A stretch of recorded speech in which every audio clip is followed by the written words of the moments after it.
What is going on, guys? It's Reflex here, and sorry for the late upload, but today is the day that we are officially 100 days away from the release of Kingdom Hearts 3. Well, everywhere but Japan, I should say, since they're getting it 4 days earlier, but just seeing all the tweets and people talking about it being 100 days away, I still can't fathom that this game will be really coming out January 29th. That's just crazy, and the Kingdom Hearts Twitter has been going strong the past couple days with all the screenshots and renders that we got, as well as talking about the orchestra concert tonight in Mexico City, which I believe will probably be happening when this video actually goes up, it'll be during it.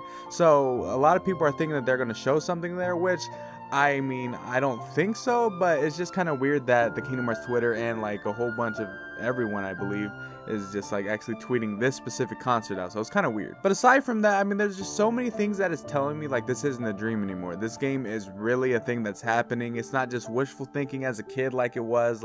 I told you guys my story that I thought, after Kingdom Hearts 2, Kingdom Hearts 3 was just going to come out right after that, but it was Birth by Sleep, and then it was a whole bunch of other games, which, at that point I was like, okay, maybe Kingdom Hearts 3 wasn't going to be a real thing, and then, it was just wishful thinking at that point, but it's no longer, that case. It's no longer a joke that people have been saying since 2015, this game will never come out. All that is done. Those jokes are over. That's the great part about it. Even with the ESRB rating coming out yesterday, that's just more evidence that it's really almost finished. It's going to come out. There's not going to be another delay. It's on course. It's ready to go. And yet I'm still in that mindset, is any of this for real or not? Seriously, jokes aside, it's really like that for me. And I honestly believe that even when the game releases and I'll have it in my hands and I'll just be staring at, the box art, the title screen, the disc, everything, even when the opening cutscene starts, I won't even know what to think. My mind won't believe that I'm actually playing the game. I can just only imagine how my mindset will be when the game comes out. There's two different options that could happen. Either, the game will come out and I'll just have so many things going on in it and just not even being able to think straight because I'll still be denying that I'm really playing the game, or my mind will just be rid of every single possible thought and I'm just playing the game and actually enjoying it because I came to the realization that it's actually real. And that's the crazy part. It's been a long journey and it's almost coming to an end, but with those 100 days of still waiting, there's still one thing that I really want them to reveal before the game releases, and that is the reveal of Final Fantasy characters. Now I realize not everyone really cares about the Final Fantasy characters, but there's a big group of people that does, including myself, and that is the one thing that I wanted them to show for a while now. I figured we'd get something at E3, but that really wasn't the case, so I had my money set on Tokyo Game Show, and that wasn't the case either. Now I'm not gonna lose faith though, because I'm pretty sure we'll see some familiar faces, if not in the trailer, before the game comes out, then most likely when the game actually comes out, because maybe they're just saving it for us to see when we play the game. And I realize Nomura has stated that the series no longer needs to rely on those characters, but with that being said,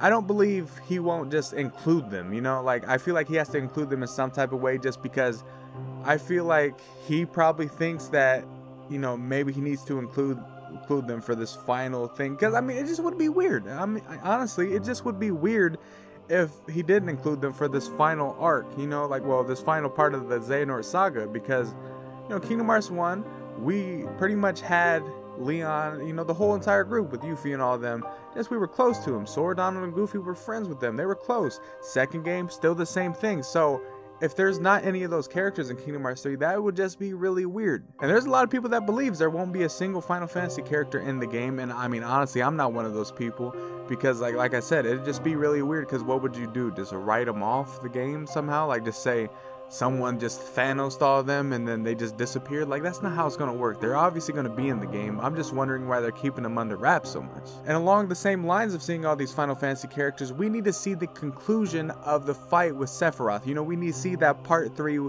maybe Cloud and Sephiroth, we can see them fighting and then we help Cloud and all that, but we need to see that final fight. And besides that, maybe even some newer Final Fantasy characters make an appearance in the game. Maybe a small cameo, maybe a secret boss fight, because like I said, I made a video about this, but I said that a cool boss fight would be Ardyn. Yeah, and I know Final Fantasy 15 doesn't really have a great reputation with it, but I think it's a great, well, can't say great game, but it's a good game. But I think Ardyn is a great, villain in Final Fantasy 15, so I believe he could be a good secret boss. And just a secret boss, it doesn't have to have any story behind it. I'm not saying we need Noctis and all them to show up, but here's how I think that could play out. You could have Ardyn, you could have King Regis' sword in the ground, and you could have Ardyn's hat just on top of the hill, and then just randomly you stumble across it, you examine it, and then a cutscene happens, and then randomly Ardyn just appears, you know, like just teleports there, warp strikes there, however you want to do it. It could just be so many different ways they could go about this, but you know, Ardyn could do his little thing where he doesn't even have to say words. He could just bow to you, put his hat on like he does, and then get ready to fight you. Like, it could just be a fight with no words to it, and it'd still be awesome. Or you could have a fight with Gilgamesh. I mean, there's a lot of different, you know, opportunities they could do with the secret boss fight. At least one more with a Final Fantasy, you know, anything. It could be a villain. I don't care who it is. I just want to see our Final Fantasy characters back. And that's really my only request for these last 100 days of waiting. As for the trailers though, I think we'll get a couple more trailers. Not world reveal trailers, but maybe gameplay trailers of the worlds we've already seen, which would be okay with me. But in all honesty though, through all the reveals and trailers since the very first announcement of the game, they've given me basically everything I could have asked for. All those world reveals, the box art, the ending theme song, which at the time we thought was the beginning, you know, like the opening theme song. So like I said, if they actually show off even one Final Fantasy character, then I'll know they're gonna be in the game, and that would be the last piece, and they would have shown me every single thing I've wanted. And this is gonna sound kind of weird, but the wait for the game has probably been the most fun I've ever had waiting for a game. Like let me just give an example. Like all the fun reactions to each trailers, whether I've watched the reactions, made my own reactions, all the people I've met along the way waiting for this game, like the Star Seekers, you know, just all the friends that I've made, all the content I ended up making because of this game. Like the one guy dubs all the Kingdom Hearts 3 trailers. I never thought I'd make a video like that, but I was like, you know what, I'm gonna try it, and you guys seem to enjoy it, and that's why, like, I don't think any other game would have done that for me. You know, like listening, you know, all the trailers, you know, of people making theories about them, and it's just, I can say that there's never been another game that's done it like this. Like, I've never had this much fun waiting for a game, which is weird. Normally you have fun getting the game and the wait's the grueling part, but so much just with this game, I don't know, maybe it's just biased to my favorite childhood game, but I seriously believe this has been just a blast waiting for it. The ups, the downs, the time we've been just, you know, like I think it was like maybe 2016, 2017, I don't remember which year, but there was a time where we were all complaining because of the lack of news. And then this year, there's people that's been complaining because we're getting too much news. You know, it's been a crazy roller coaster, and just for a game that I believe will be Game of the Year in 2019. But it's just nuts. I would have never expected that this game would engulf me in this last year. Like, I didn't do Kingdom Hearts content. Before this, I was doing Call of Duty, Overwatch, 2K content. But now all of a sudden I started doing Kingdom Hearts content. It's kind of taken over my channel, but I still do the other videos. You know, I didn't make this my sole identity, but I did make it a big part of it, which makes sense because if I were to, you know, if someone were to ask me like, hey, what kind of game would you say you relate with the most? I would have said Kingdom Hearts from the get-go, you know, because that's what I did. I have a tattoo that resembles Kingdom Hearts, but it has my own little spin of meaning to it. And I mean, I just been playing these games since they first came out, 6 months after they first came out, I should say, because you guys know all the story. I found it in a CD pack, so I originally didn't even know I was gonna like the game, but it ended up being the best game I've ever played in my life. And I just can't believe 100 more days and we will actually have the game in our hands or on our console, whichever way you're getting it, digitally, physically, it does not matter.